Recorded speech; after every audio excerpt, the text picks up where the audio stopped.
Welcome to whistle. మనం పులివెందుల్లో పూలంగడి centre ఏదైతే పులివెందుల మెయిన్ రోడ్డును కలుపుతూ ఒక ఫేమస్ సెంటర్ ఏదైతే ఉందో దాని పేరు పులివెందుల పూల అంగడి సెంటర్. ఇక్కడ వేరే ఎవరైనా వీడియో కెమెరాలు పెట్టి ఇక్కడ పబ్లిక్ ఒపీనియన్ తీసుకోవాలంటే ఇప్పటి వరకు అట్లా తీసుకునే పరిస్థితి ఇక్కడ లేదు. ఇక్కడ ఒక విలేకరు వచ్చి ఇక్కడ ఉన్నటువంటి పబ్లిక్ ఒపీనియన్ తీసుకునే ప్రయత్నం మొట్టమొదటిసారిగా విజిల్ చేయబోతుంది. దానికి సంబంధించి మనతో మాట్లాడటానికి ఇక్కడ పులివెందులకు నియోజకవర్గానికి సంబంధించిన కొంతమంది వ్యక్తులు ఉన్నారు, ప్రజలు ఉన్నారు. వాళ్ళతో అడిగి ఇక్కడ పరిస్థితులు ఏంటో తెలుసుకునే ప్రయత్నం చేద్దాం. విజయ్, మీరు చెప్పండి, గతంలో ఇదే పూలంగడి సెంటర్లో ఇలా స్వేచ్ఛగా జగన్మోహన్ రెడ్డికి వ్యతిరేకంగా మాట్లాడే పరిస్థితులు ఉన్నాయా ఎప్పుడన్నా గతంలో? ఎప్పటికీ కూడా జగన్మోహన్ రెడ్డి మీద వ్యతిరేకత అయితే ఎప్పటికీ ఉండింది. ఎక్కడుండిందంటే చంద్రబాబు నాయుడు గారి తాలూకు తెలుగుదేశం పార్టీ, బీటెక్ రవి గారి పార్టీ, బీటెక్ రవి గారి అనుచరులుగా, తెలుగుదేశం పార్టీ కార్యకర్తలుగా ఎప్పటికీ మేము జగన్మోహన్ రెడ్డి గారి యొక్క అరాచకాలను, ఆయన ప్రభుత్వంపై మేము ఎప్పుడు కూడా మీ మీద రాళ్ళదాడి జరిగింది. ఆ రోజు ఏం జరిగింది అసలు సంఘటన? అసలు ఆ రోజు కారణమైనటువంటి అవినాష్ రెడ్డి చంద్రబాబు నాయుడు గారి గురించి, ఆయన పరిపాలన నీతి గురించి మాట్లాడుతూ రాజశేఖర రెడ్డి గారే చేశారు, వీళ్ళకి ఏం సంబంధం లేదు అని రెచ్చగొట్టే వ్యాఖ్యలు చేయడము.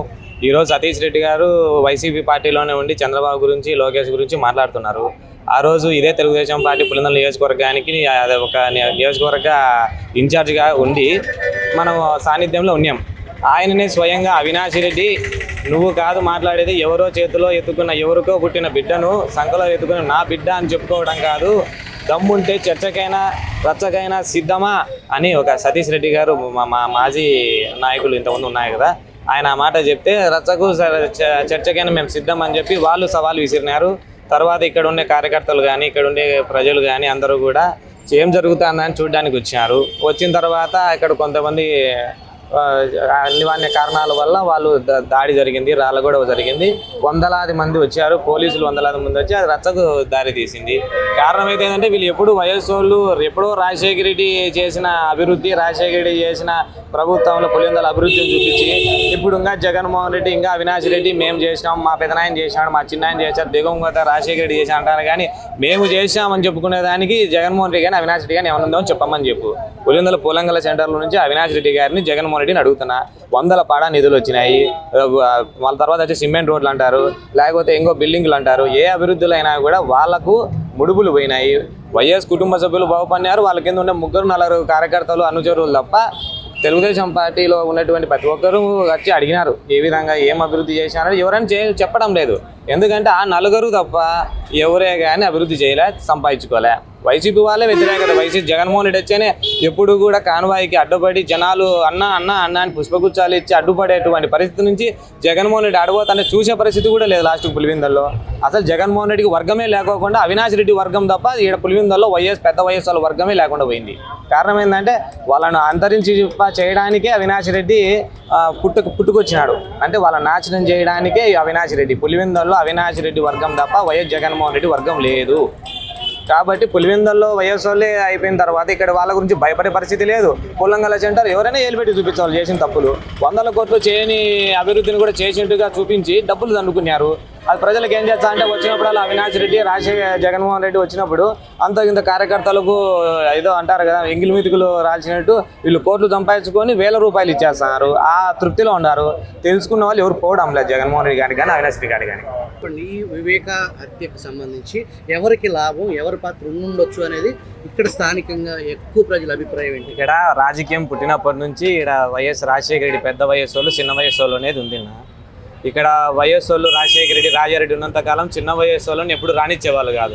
వీళ్ళకు ఒళ్ళంతా విషయం అన్నమాట. కంటి చూపు మేర కాలిపోవాల్సిందే, మాట్లాడితే వినపడే మేర ఎవరైనా నాశనం అయిపోవాల్సిందే. అలాంటి భావోద్వేగాలు ఉన్నటువంటి వ్యక్తులు కాబట్టి ఆనాడు వైఎస్ రాజశేఖర రెడ్డి గారు కూడా వీళ్ళని దగ్గర రానిచ్చేవాళ్ళు కాదు. రాజశేఖర రెడ్డి గారు చనిపోయిన తర్వాత రాజకీయ కోణాలు, వాళ్ళ కుటుంబ సమస్యలన్నీ కూడా ఎవరు చూసుకునే పరిస్థితి లేదు. కాబట్టి ఆ సమయంలో ఆధిపత్య పోరు ముఖ్యమైంది. ఇక్కడ ఇంకా రాజశేఖర రెడ్డి వెళ్ళిపోయిన తర్వాత మనం ఇక్కడ ఆధిపత్యం చెలాయించాలా. కాబట్టి పెద్ద ఆయన వైఎస్ వివేకానంద రెడ్డి గారు బతికున్నంత వరకు ఈ నా అన్న కుటుంబానికి కానీ నా కుటుంబం కానీ పులివెందుల ప్రజలను కానీ చేయి విడిచిపెట్టానని చెప్పేసి ముక్తకంఠంతో గట్టిగా ఉండేవాడు ఆయన. కాబట్టి ఆ బుద్ధు విషప్రయోగంలో భాగంగానే వైఎస్ వివేకానంద రెడ్డి గారి మర్డర్ ఏంటంటే, ఒకవేళ ప్రభుత్వం రేపొద్దున టీడీపీ పోయిన తర్వాత వైసీపీ వచ్చే పరిస్థితులు ఉన్నాయి కదా, ఇక్కడ ఏదో వ్యతిరేకత ఒక్కసారి సీఎం అని పడి రోడ్లలో పడి ఎక్కడ చూసినా ఉండాలి చేద్దాంలే అనుకుంటున్నారు. ఒకవేళ ఇతన్ని కూడా చేస్తే పొరపాటున మనం ఆ బుద్ధి ఇతన్ని మళ్ళీ ఏదో ఒక ఎమ్మెల్సీ ఇచ్చి ఒక గవర్నర్ కోటాలోనో లేకపోతే ఇంకో కోటాలోనో ఇచ్చేస్తే అప్పుడు మళ్ళీ పెద్ద వయసు వాళ్ళ క్వార్టర్ ఉంటుంది. వైఎస్ వివేకానంద రెడ్డి బతికి ఉంటే మళ్ళీ ఆయన ఎక్కడైనా కూడా అంతా పెద్ద వయసు వాళ్ళ కాడికి పోయేవాళ్ళు తప్ప వీళ్ళ కాడికి పోయేవాళ్ళు కాదు. కాబట్టి కుట్రవన్నీ అతన్ని చంపేస్తే పూర్తిగా జగన్మోహన్ రెడ్డికి అక్కడెక్కడో సీఎం ఉంటాడు, రాష్ట్రంలో చూసుకుంటాడు. పులివెందుల కడప జిల్లా లాంటి ప్రాంతం అంతా ఏకఛత్రాధిపత్యంగా భాస్కర్ రెడ్డి అనేటువంటి వ్యక్తి కానీ, అవినాష్ రెడ్డి లాంటి వ్యక్తి కానీ, ఇంకా దేవిరెడ్డి శివశంకర్ రెడ్డి లాంటి వ్యక్తులు వీళ్ళు ముగ్గురు మాకే ఆక్యుపై అవుతుంది కదా అనే దురుద్దేశంతో ఒక ఆధిపత్యం కోసము అతన్ని దుర్మార్గంగా చంపడం వారికి తప్ప పులివెందుల నియోజకవర్గం కాడి ప్రపంచంలో ఎవరికీ లేదు అతన్ని చంపే అవకాశం. కాబట్టి ఆధిపత్యం రాజకీయం కోసము సొంత ఇంట్లో కూడా కొన్ని కోసినారు, అంటే సొంత మంచిని చంపుకున్నారు వీళ్ళు రాజకీయం కోసం. కాబట్టి ఈ బుద్ధు జగన్మోహన్ రెడ్డి సీఎంగా ఉన్నాడు, అలాగే రాజశేఖర్ బిడ్డ అని అంటున్నాడు. అలాంటి వ్యక్తి కుటుంబం నుంచి వచ్చినటువంటి కూతురు షర్మిల ఇక్కడి నుంచే ప్రచారం చేసింది. అలాంటి వివేకానంద రెడ్డి సొంత చిన్న కూతురు ఇక్కడి నుంచి అతని మీద వ్యతిరేకత ఏర్పడింది. జగన్మోహన్ రెడ్డి మీద వ్యతిరేకత ఎందుకు ఏర్పడిందంటే, అవినాష్ రెడ్డి లాంటి దుర్మార్గునికి సపోర్ట్ చేసినాడు, ఆ చేసే దుర్మార్గం తెలిసి కూడా ఆపలేకపోయాడు అని ఆడబిడ్డలు వచ్చి ముక్త కంఠంతో ప్రజల ముందు కన్నీళ్లు పెట్టినారంటే ఇంకా తన కుటుంబం గురించి, తన పార్టీ గురించి, తన రాజకీయం గురించి ఇంకా మాట్లాడాల్సిన అవసరమేలే. చంపింది వైఎస్ వివేకానంద రెడ్డి, చంపించింది వైఎస్ భాస్కర్ రెడ్డి, ఆ తర్వాత ఆస్థానంతకుడు దొండవాగు శంకర్ రెడ్డి, ఆ వెనకాల ఎంతమంది ఉన్నా వైఎస్ అవినాష్ రెడ్డి క్వార్టరీ వైఎస్ వివేకానంద రెడ్డిని చంపినారు. ఇది ఖచ్చితంగా పాపం పండుతుంది. వాళ్ళు కూడా ఫిక్స్ అయినట్టు కొంతమంది అంటారు, వాళ్ళ సెటర్లు ఎత్తా అంటారు. అవినాష్ రెడ్డి 6 నెలలు ఫిక్స్ అయిపోయినాడంట. 6 నెలలు ఎప్పుడైనా రెడీగా ఉండండి, మేము లోపలికి పోయి వస్తాము, తర్వాత రాజకీయం చూస్తాము, 6 నెలల వరకు గట్టిగా ఉండండి అని చెప్పి పులివెందుల్లో ఏదైనా కానీ ప్రజా దర్బార్ లాంటిది పెడితే కొంతమంది అలిగిన వాళ్లకు, లేకపోతే కొంతమంది బాధపడే వాళ్లకు, ముఖ్యులకు వచ్చినప్పుడల్లా కొంత ఎంగిలి మెతుకులు వెదజల్లుతూ అట్టా కొంత వర్గం విడిపోకుండా పెట్టుకుంటున్నారు. కాబట్టి ఎప్పుడైనా వీళ్ళు లోపలికి వెళ్ళిపోతారు, అది ఫిక్స్. అది కాబట్టి తప్పు చేసినారని అంగీకరిస్తున్నారు. కానీ ఆ పైన ఏం జరుగుతుంది అనేది పులివెందుల ప్రజలు ఎదురు చూస్తున్నారు. నిజంగా అరెస్ట్ అవుతారా, లేకపోతే తప్పించుకుంటారా, లేకపోతే ఇంకోటి ఏదైనా చూస్తారా, చంపడం అయితే వాళ్ళే అనేది ఎవరైనా చెప్తారు. రాష్ట్ర మైనార్టీకి సంబంధించిన తెలుగుదేశం పార్టీ ఏమైనా నాయకుల మీకు పదవి? రాష్ట్ర మైనార్టీ అధికార ప్రతినిధిగా ఉన్న ప్రస్తుతం 2 రోజుల కిందట స్టేట్ హజ్ కమిటీ మెంబర్గా, డైరెక్టర్గా కూడా ఇవ్వడం జరిగింది. రాజశేఖర రెడ్డి ప్రభుత్వానికి జగన్మోహన్ రెడ్డి ప్రభుత్వానికి ఉన్న తేడా ఏంటి? తప్పకుండా ఉంది. రాజశేఖర రెడ్డి ప్రభుత్వంలో కొద్దిగా అంతో ఎంతో ముస్లింలకు అంతో ఎంతో న్యాయం జరిగింది. జగన్ రెడ్డి వచ్చినాక ఆ న్యాయాన్ని కూడా అన్యాయంగా అన్ని ఉన్న పథకాలను కూడా తీసేయడం. అలాగే ఇప్పుడు తెలుగుదేశం పార్టీ అధికారంలో ఉన్నప్పుడు చంద్రబాబు నాయుడు గారు ముస్లింల అభివృద్ధి కోసం ఎన్నో కార్యక్రమాలు చేయడం జరిగింది. ముఖ్యంగా చెప్పాలంటే పులివెందుల వాసిగా ఒక ముస్లింగా మా కుటుంబాలు కూడా ఎన్నో పథకాలు కూడా కోల్పోవడం జరిగింది జగన్మోహన్ రెడ్డి గారు వచ్చినాక. ఎందుకు చెప్తున్నామంటే చంద్రబాబు నాయుడు గారు ఉన్నప్పుడు ముస్లింల కోసం ప్రత్యేకంగా వాళ్ళ అభివృద్ధి కోసం పాటుపడినారు. ఎందుకు పాటుపడినారంటే ముస్లింలు అధికంగా పేదవాళ్ళు ఉన్నారు కాబట్టి వాళ్ళ అభివృద్ధికి మనం తోడ్పాటుగా ఉండాలి, అధికారం వచ్చినాక అనే ఉద్దేశంతో ఆయన ఆ రోజుల్లో మనకు పులివెందులకు సంబంధించి ఎన్నో కార్యక్రమాలు చేశాము. పెట్టుకుంటే మనకు ఒక షాదీఖానా కూడా పులివెందుల తెలుగుదేశం పార్టీ అధికారంలోకి వచ్చినాక చంద్రబాబు నాయుడు గారు ఇచ్చినదే ఉంది. ప్లస్ దాంతోపాటు ఎన్నో అధికారం వచ్చినాక రంజాన్ తోఫా అయితే ముస్లింలు పేదలు కడుపు నిండా పండుగ చేసుకున్నప్పుడు తినాలనే ఉద్దేశంతో ఆయన అది కూడా పెట్టడం జరిగింది. అలాగే దుల్హన్ పథకం అని చెప్పి పేదింటి మహిళలు, ముస్లిం మహిళలు పెళ్లి చేసుకునే కానీ కూడా వాళ్ళు ఇబ్బంది పడతారు. ఎంతో కొంత తెలుగుదేశం పార్టీ నుంచి వాళ్ళకి లబ్ధి పొందాలనే ఉద్దేశంతో మంచి ఉదయంతో ఆలోచించి దుల్హన్ పథకం పెట్టి అప్పుడు 50,000 రూపాయలు కూడా ముస్లింలకు ఇవ్వడం చంద్రబాబు నాయుడు గారికి మొదటిగా ఇవ్వడం ఆయనే. దాంతోపాటు సబ్సిడీ మైనార్టీ లోన్లు కూడా ఎన్నో అధికంగా పులివెందులకు కూడా ఇచ్చారు. తర్వాత ఇవి తీసేస్తే ఎన్నో పథకాలు ఇచ్చిన ఘనత చంద్రబాబు నాయుడు గారికి ఉంది. కానీ ఇక్కడ పులివెందుల ముస్లింగా పార్టీలను పక్కన పెడితే పులివెందుల ముస్లింగా నేను అడుగుతాను, జగన్మోహన్ రెడ్డి గారు వచ్చినాక ఈ పథకాలన్నీ తీసేయడం లేదు. ఏ ముస్లిం కూడా ఒక్క రూపాయి కూడా ఇవ్వలేదు ఈ గవర్నమెంట్. కాబట్టి అధికంగా ముస్లింలు ఈసారి చంద్రబాబు నాయుడు గారికి పట్టం కట్టారు. కాబట్టి రాబోయే రోజుల్లో కూడా ఇప్పుడు వీళ్ళు వైసీపీ నాయకులు కొంతమంది ఒక్క చట్టం కింద ముస్లింలకు చాలా ఇబ్బంది పెట్టినారు చంద్రబాబు నాయుడు గారు అని అంటున్నారు. కానీ చంద్రబాబు నాయుడు గారు ఎక్కడ అన్యాయం చేయడు ముస్లింలు. ఎందుకంటే చంద్రబాబు నాయుడు గారు మాట ఇస్తే మాట తప్పడనేది అందరికీ తెలిసిన విషయం. ఎందుకు చెప్తామంటే మీలాగా మేము పొత్తులో ఉన్నాము కాబట్టి మేము ఇప్పుడు బీజేపీతో కానీ జనసేన పొత్తులో ఉన్నాం భాగంగానే మేము వాళ్ళకు కొన్ని ముస్లింల మేలు కోసము కొన్ని ఏదైనా కానీ రద్దు చేసుకుని ముస్లింలు ఇప్పుడు కమిటీలో ముస్లింలే ఉంటారు ఒక కోర్టు దాంట్లో అట్లా 3 కండిషన్లు పెట్టి ముస్లింలకు మేలు జరిగే విధంగా నష్టం లేకుండా మాట్లాడి బీజేపీతో కానీ మాట్లాడి మా ఎంపీలతో చెప్పించినారు. కానీ ఇట్లా మీలాగా వైసీపీ గవర్నమెంట్ ఉన్నప్పుడు ట్రిపుల్ తలాక్ అయితే మీ అలాగే 370 అయితే ఏది కూడా మిమ్మల్ని అడగకపోయినా మీ యొక్క కేసులకు మీరు మాఫీ చేసుకునేదానికి బీజేపీ దగ్గర మొప్పు పొందేదానికి మాత్రం మీరు ఆ రోజు ముస్లింలు కూడా ట్రిపుల్ తలాక్లో ముస్లింలు ఉన్నారు కదా, ఆ రోజు మీకు తెలియదా ఆ చట్టాన్ని రద్దు చేస్తే ఇబ్బంది వస్తుందని చెప్పి. కానీ మీ యొక్క రాజకీయ లబ్ధి కోసం మాత్రమే మీరు ఆ రోజు ఆరాటపడి ముస్లింలు ఎట్లన్నా పోనేది మీరు ఇచ్చినారు. కానీ మేము పొత్తులో భాగంగా రాష్ట్ర ప్రజలు మామూలుగా రాష్ట్ర ప్రజలు అంతా బాగుండాలా. ఇక్కడ మీరు ధ్వంసం చేసిన రాష్ట్రాన్ని కాపాడుకోవాలంటే కేంద్రం నుంచి నిధులు అవసరము. అలాగని ముస్లింలను అడ్డపెట్టి మేము రాజకీయం చేయలేదు. ముస్లింల కోసము వాళ్ళ హక్కులకు మేము ఎప్పుడు పోరాడతామని చంద్రబాబు నాయుడు గారు కానీ మేము కానీ ఎప్పుడు కూడా ముస్లింలకు తోడుగా ఉంటాము. ముస్లింలకు ఏ రోజు కూడా అన్యాయం జరగడము.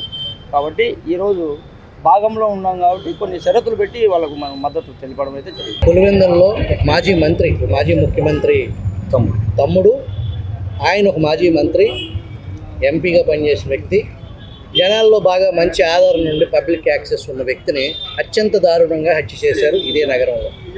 ఇక్కడ స్థానికులుగా వివేక హత్య మరణం వెనక ఎవరున్నారు అనేది ప్రజల పోలంగడి సెంటర్లో మనం మాట్లాడుతున్నాం. ఎవరు దీనికి ప్రధాన కారకులని మీరు నమ్ముతున్నారు? సార్ మీ రూపంలో రాష్ట్ర ప్రజలందరికీ ఈ యొక్క విషయం తప్పకుండా తెలియాలి. ఎందుకంటే దివంత నేత మన వివేకానంద రెడ్డి గారు అందరికీ మంచి పాలన అందించాడు. ఇంకోటి ఎవరు పోయినా పలికేవాడు. కాబట్టి ఆయన మర్డరు రాష్ట్రం అంతా తెలియాలి. ఎందుకంటే ఆయనకు న్యాయం జరగాల. అలాగే వాళ్ళ కూతురు ఒక ఆడబిడ్డ ఆమె న్యాయం కోసం పోరాడుతుంటే ఈ యొక్క వైఎస్ కుటుంబంలో ఉన్న వ్యక్తులే పక్కన ఉండి వాళ్ళ పార్టీ నుంచే ఎంతో ఆయనను అవమానించే విధంగా కూడా మాట్లాడారు. కాబట్టి ఆమె అంతా అవి కూడా అన్నీ దిగమింగుకొని వివేకానంద రెడ్డి గారి మర్డరు కోర్టుకు అప్పచెప్పి వాళ్ళకి శిక్ష పడాలని చెప్పే ఉద్దేశంతో ఆమె తిరుగుతుంది. కానీ ఒకటే అడుగుతానా, వైఎస్ వివేకానంద రెడ్డి గారు తెల్లవారుజామున మరణించినారు. మరణించిన తర్వాత వైఎస్ అవినాష్ రెడ్డి గారు కానీ, దొల్లాక్ శంకర్ రెడ్డి కానీ, ఆ పిఏ రాఘవ్ కానీ వాళ్ళందరూ కలిసి ఆ యొక్క రక్తాన్ని ఎందుకు తుడసాల్సిన పరిస్థితి వచ్చింది? గుండెపోటు అని చెప్పి సాక్షి టీవీలో పొద్దున్నే వచ్చింది. గుండెపోటు అయితే మామూలుగా గుండెపోటుతో చనిపోతారు ఎవరైనా. కానీ గొడ్డలితో నరికిన గుండెపోటు ఎక్కడ చూడలేదు, రాష్ట్రంలో ఎక్కడ చూడలేదు. ఒక పులివెందుల్లో వైఎస్ కుటుంబంలో కొంతమంది చేసేది ఎటుంటాయంటే గుండెపోటులు, అవి కూడా గొడ్డలితో నరికితేనే గుండెపోటు వస్తున్నాయి పులివెందుల్లో. కాబట్టి అవినాష్ రెడ్డి గారికి తెల్లవారు 5 గంటలకు ఆ ఇంట్లో ఉండాల్సిన పని ఏముంది, అలాగే శంకర్ రెడ్డి గారికి ఉండాల్సిన పని ఏముంది, వాళ్ళ టీంలో ఉన్న ఆ వ్యక్తులు మర్డర్ చేసిన వ్యక్తులకు ఉండాల్సిన పని అవసరం లేదు. ముఖ్యంగా రక్తము ఏదైనా చిన్న పిల్లలు అడిగినా చెప్తారు. ఏదైనా చిన్నది ఇప్పుడు రోడ్డు మీద పోతా ఒక యాక్సిడెంట్ జరిగితే ఎవరు చెప్పాలంటే పోలీసులకు చెప్పాలనేది చిన్న పిల్లలకు కూడా తెలుసు. కానీ ఇంత ఎంపీగా ఉండి ఆయన వాళ్ళ వర్గాలు ఎన్నో పదవులు చేశారు.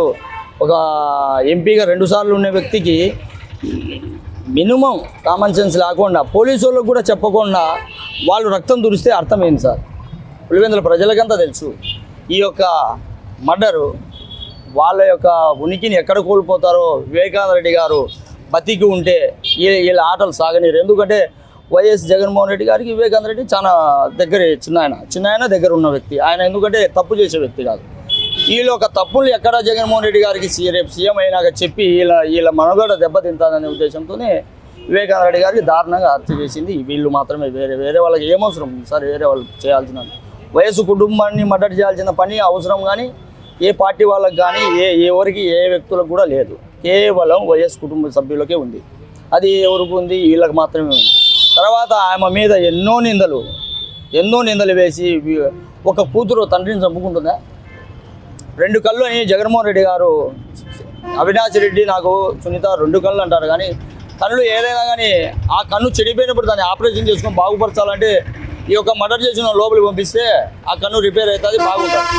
అంతేగాని ఆ కన్ను గుడ్డి కన్ను అట్టే పెట్టుకొని ఈ కన్ను కూడా మంచి కన్ను చెడగొట్టుకున్నారు. అంటే సునీత గారు మంచి కన్ను, ఆమెను తోడుగా ఆమెకు న్యాయం జరిగేలాగా జగన్మోహన్ రెడ్డి గారు చేసి ఈ యొక్క ముద్దాయిని లోపలికి పంపించింటే ఆయనకు ఎంతో బాగుండు. ఈ యొక్క ఎఫెక్ట్ రాష్ట్రం అంతా ఈ యొక్క కేసును నీరు గార్చే విధంగా మూసిపెట్టాలనే ఉద్దేశంతో చేసింటే మా ఇన్ఛార్జ్ బీటెక్ రవి గారు ఆ రోజుల్లో ఆయన మీద కూడా నిందలు వేశారు. ఆయనను లోపలికి పంపించాలనేది బీటెక్ రవి గారు ఆదినారెడ్డి గారు చంపేశారని ఒక విషప్రచారం కూడా స్టార్ట్ చేశారు. అప్పుడు బీటెక్ రవి గారు ఒకటే అన్నారు, మేము చంపింటే మా నాయకులే చంపింటే హైకోర్టుకి ఎందుకు పోతారు, సిబిఐ ఎంక్వైరీ ఎందుకు అడుగుతారు, అంటే మేము చేసింటే మా తప్పులు మేమే లోపల వేసుకుంటామా? కాబట్టి ఈ యొక్క దొంగలను బయట పెట్టాలనే ఉద్దేశంతో మా బీటెక్ రవి గారు కూడా రాష్ట్రం అంతా ఈరోజు మేము నిజంగా చెప్తున్నాం, ఈరోజు తెలుగుదేశం పార్టీ రాష్ట్రంలో ఇన్ని సీట్లతో అఖండ మెజార్టీతో గెలిచిందంటే దానికి ఒక నెంబర్గా బీటెక్ రవి గారు ఉంటారు. ఎందుకు చెప్తున్నామంటే ఈ యొక్క మర్డర్ను సిబిఐ వాళ్ళకి కానీ ఇక్కడ సాధారణ వ్యక్తులకు కానీ పూసగుచ్చినట్లు ఆ యొక్క మర్డర్ను ఎవరైతే చేస్తూ వచ్చినారో వాళ్ళందరినీ కనుక్కుంటా అన్ని మొత్తం ప్రజలకు విస్తరించి రాష్ట్రం అంతా కానీ చెప్పిన వ్యక్తి ఒక బీటెక్ రవి గారు. కాబట్టి ఈ యొక్క మర్డరు 100% సునీత అమ్మ గారికి న్యాయం జరగాల.